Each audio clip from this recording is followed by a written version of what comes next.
I don't know anything about interest, but actually there's nothing from my point to say, but that there's speculation or whatever. I think that's completely normal in this moment in time. Hi, good evening. Welcome along to the Transfer Show. Jurgen Klopp defiant about Mo Salah's future. With the spending power of the Saudi Pro League, should he be? Well, more from our sit-down interview with the Liverpool manager coming up. It's Friday, which of course means manager news conferences.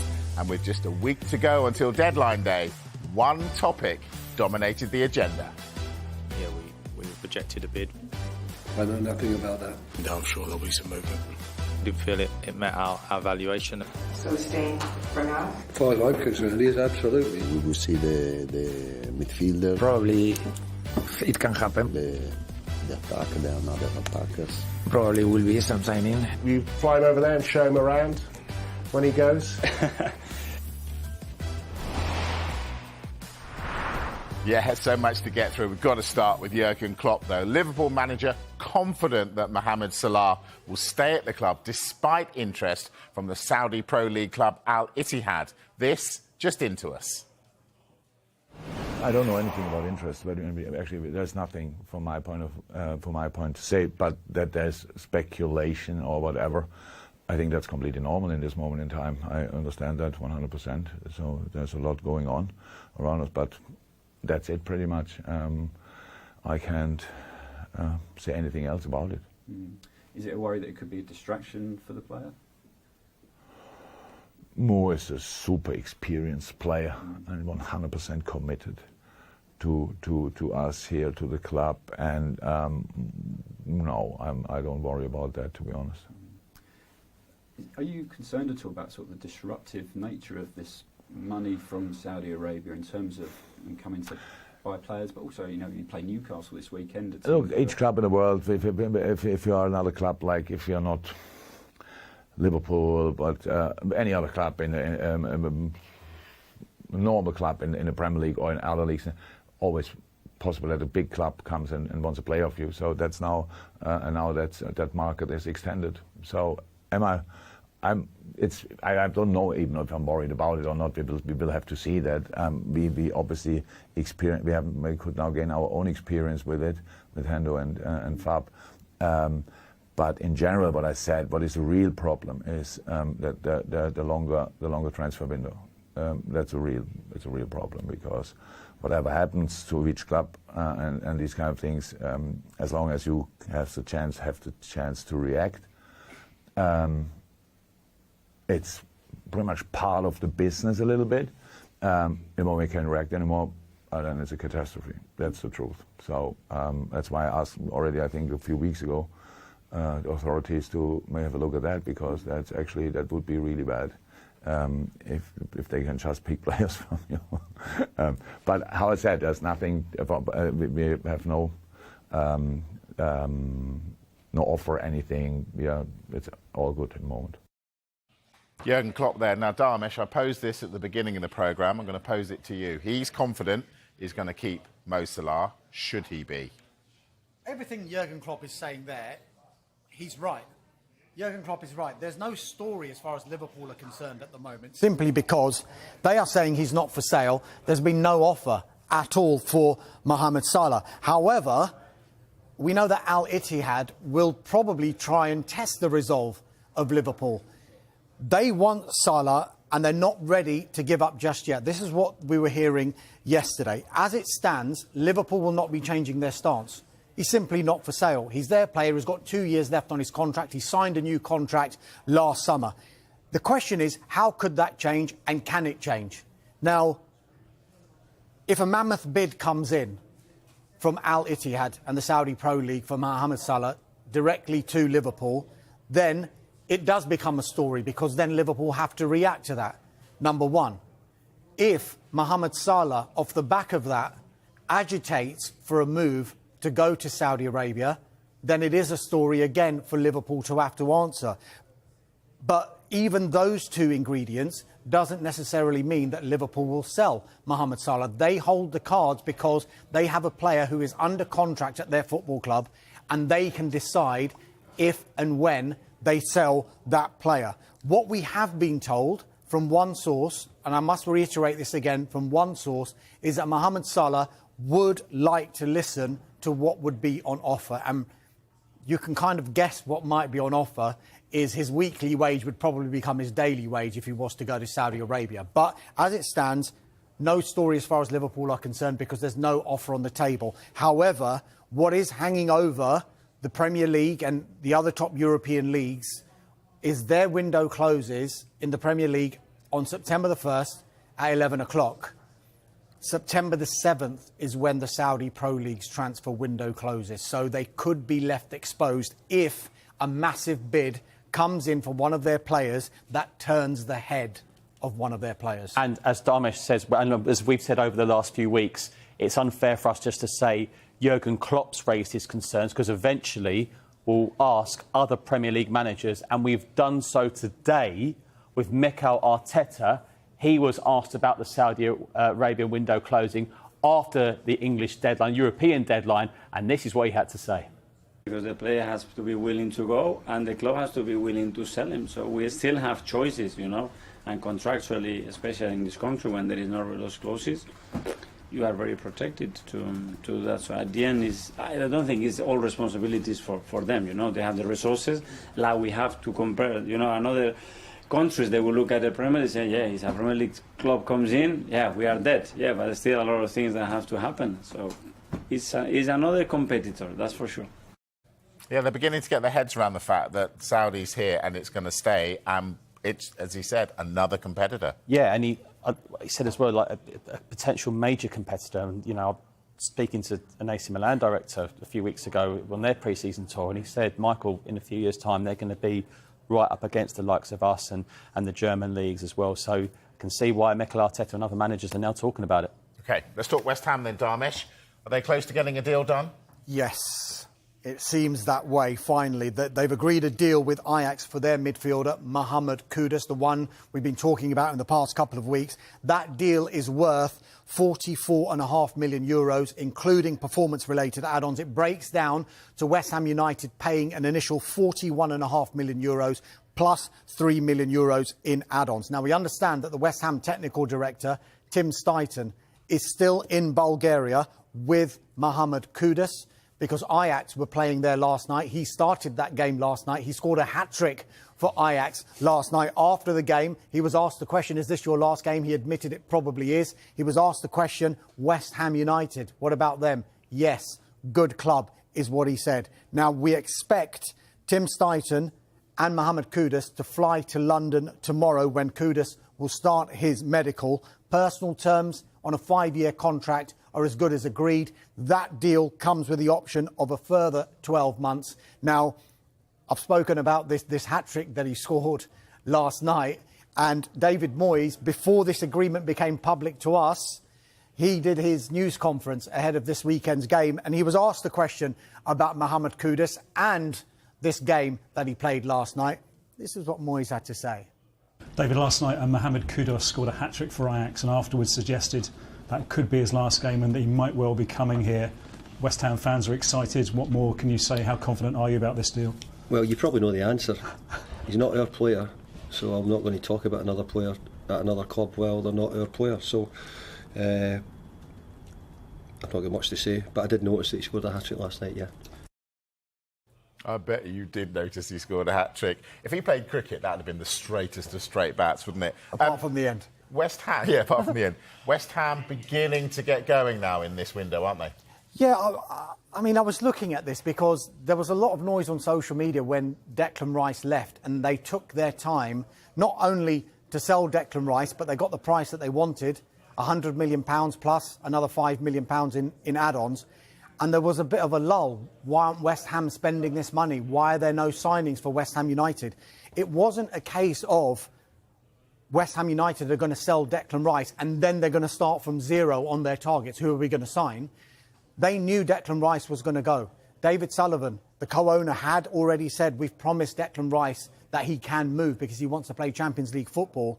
From that moment, they knew that they had to start spreading their net and saying, who can we bring in? So they've done due diligence on a whole host of players. James Ward-Prowse wasn't a short-term target. They've wanted to sign him for a while, and they got that one over the line for £30 million. Edson Alvarez from Ajax as well is over the line. They wanted to bring in a centre-half. The Harry Maguire saga went on for a couple of weeks. But while that was going on, they knew it's a difficult deal to do. So let's look at the other targets we've got. Konstantinos Mavropanos comes in. Mohamed Kudus as well. People were thinking this is going to be as a replacement for Lucas Paqueta because he's going to go to Manchester City. It was never the case. They wanted to bring in Kudus in addition to Paqueta, and it was independent of what was happening with Lucas Paqueta. So they've started to spend the money that they've got for Declan Rice. And I think when West Ham fans take a step back and look at the window so far, they'll think, you know what, this is actually decent, especially this Kudus deal, because there were so many clubs who were interested in bringing him. Listen, it's not completely done yet, and West Ham fans won't believe it is until he's holding up that shirt. But it is getting very, very close. And they're also after a striker as well. Talks with Sevilla have been ongoing over Youssef El Nesri. So, yes, it has taken a little while, but it's because they did their due diligence beforehand. And it's not always easy getting these deals done, simply because they know selling clubs will think, you've got £100 million burning a hole in your pocket. But West Ham United weren't going to get involved in that. They were going to be very sensible in how they spent their money. And I think that's what's happened. Dharmesh said West Ham fans will think, you know what, they've had a decent window. Man City fans will probably think the same, particularly if they get Matthias Nunes.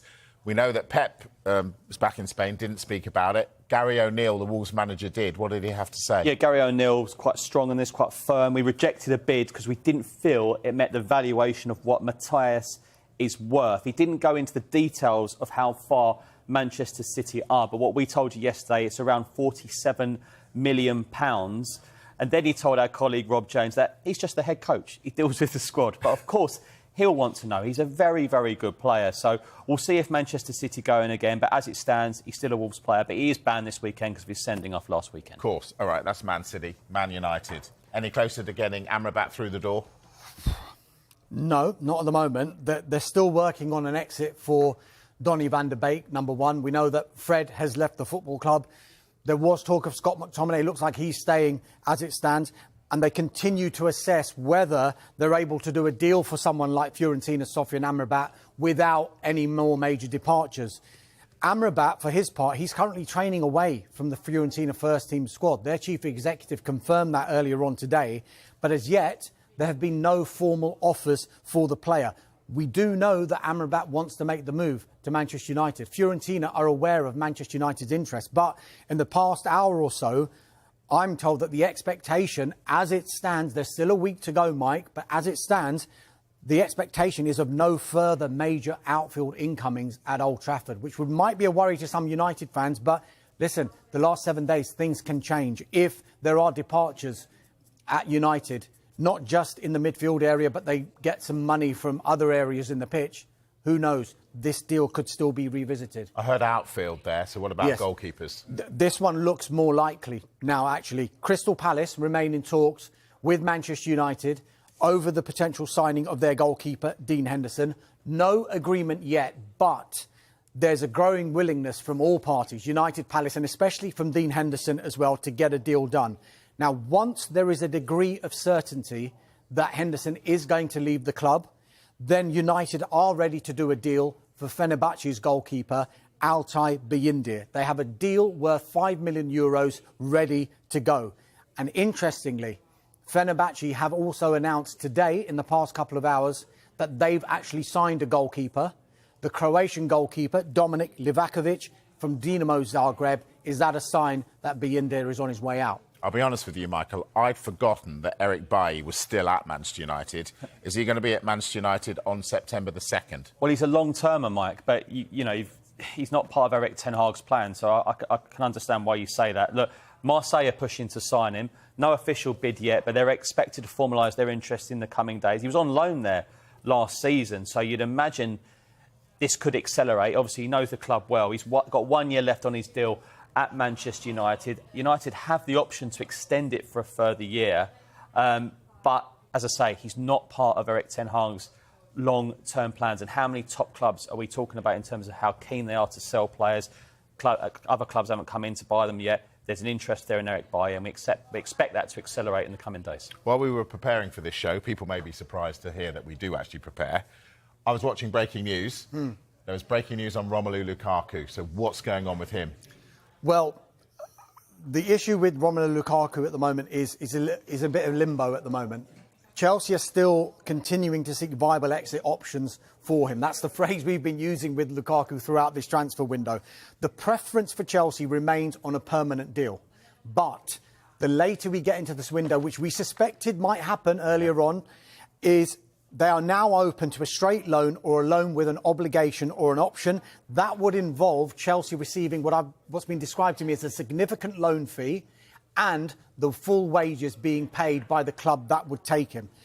The development is likely to increase potential suitors because a permanent deal was always going to be difficult to do, particularly with the clubs that were interested, the Italian clubs.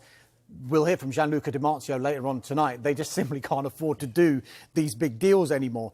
AS Roma, we are told, are interested in doing a deal. Sky Italy are reporting that there has been contact between the clubs over a loan deal. And furthermore, Roma officials are flying into London as we speak, and they're going to be in attendance, we're told, at the Chelsea-Luton game at Stamford Bridge tonight. Yeah, but they won't see him play, will they? They won't, but they're also reporting that Lukaku is unsure about a potential move to Roma if it was to materialise, and he wants the weekend to think about it. But there is that link. The Roma boss is Jose Mourinho, who signed Romelu Lukaku at Manchester United back in 2017. Exactly. Jose Mourinho. Now, Juventus had been Lukaku's preferred choice earlier on in this transfer window after Inter Milan and any other clubs that might be the preferred choice. But it's likely, even with a loan deal, that they would still have to offload one of their strikers to be able to do that deal still. So Roma look like the ones that push in at the moment. Time's running out. It is. Time's running out for us. Let's go to a break. Loads more to come, though. We've got news on Tottenham and Arsenal. And Michael has spent most of the day looking at the Premier League managers' news conferences, and he's going to give us the highlights. We'll see you in a moment.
Welcome back to the Transfer Show. Let's get right back into it. Dharmesh, you've got a line coming out of Chelsea.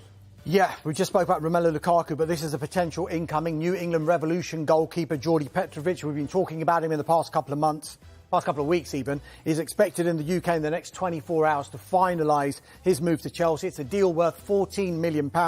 That's what's been agreed between the clubs. He's done the main part of his medical already, but not in the UK. Final paperwork on his contract being sorted before he arrives in London. And I think the Chelsea boss, Mauricio Pochettino, sees him as a real rival and competition for Robert Sanchez for that number 1 jersey. I told everybody that you've been watching news conferences. I know you watched the Tottenham one. Anything that Ange Postecoglou said to get Tottenham fans excited, mate? Yeah. Well, look, yes, in terms of the fact that he hasn't ruled out further incomings. I know Spurs fans are growing quite tired about outgoings, but that does remain the case. They've got too many players, so they do need to get some players out the door. But he hasn't ruled out further incomings, so I expect Spurs maybe to be busy in the final week.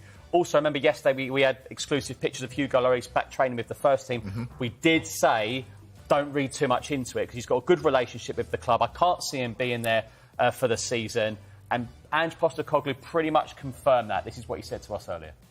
You know, we've got too many players in terms of when we submit our final list. So there'll be guys here who won't be on that list if nothing changes. So I'm pretty sure that'll change. And so from now till sort of the end of the window, I'm sure there'll be some movement. You can't just have any number of players you want. There's a list, and it's unlikely we'll have 3 goalkeepers on our final Premier League list. All right, well, we talked possible outgoings at Arsenal last night. Anything moved on?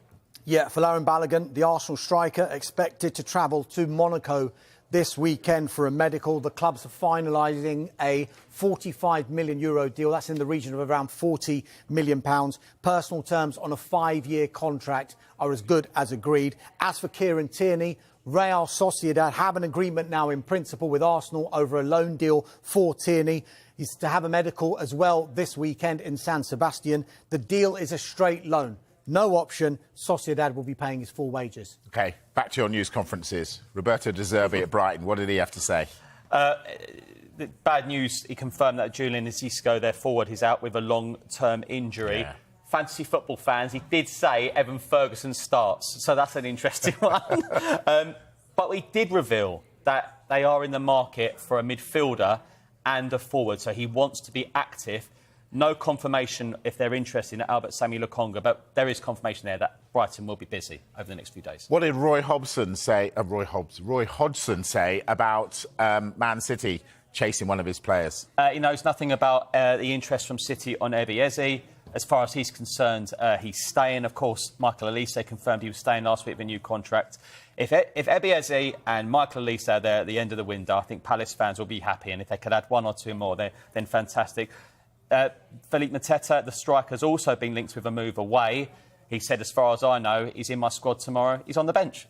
Unai Emery, what's he said about business at Aston Villa? Well, there's bad news, really, because they're looking at Seville's Marcos Acuna, but he suffered quite a bad injury, and Seville have confirmed that, so it doesn't look like he'll be going there. Of course, Monchi knows Seville quite well. He was director of football there for many years.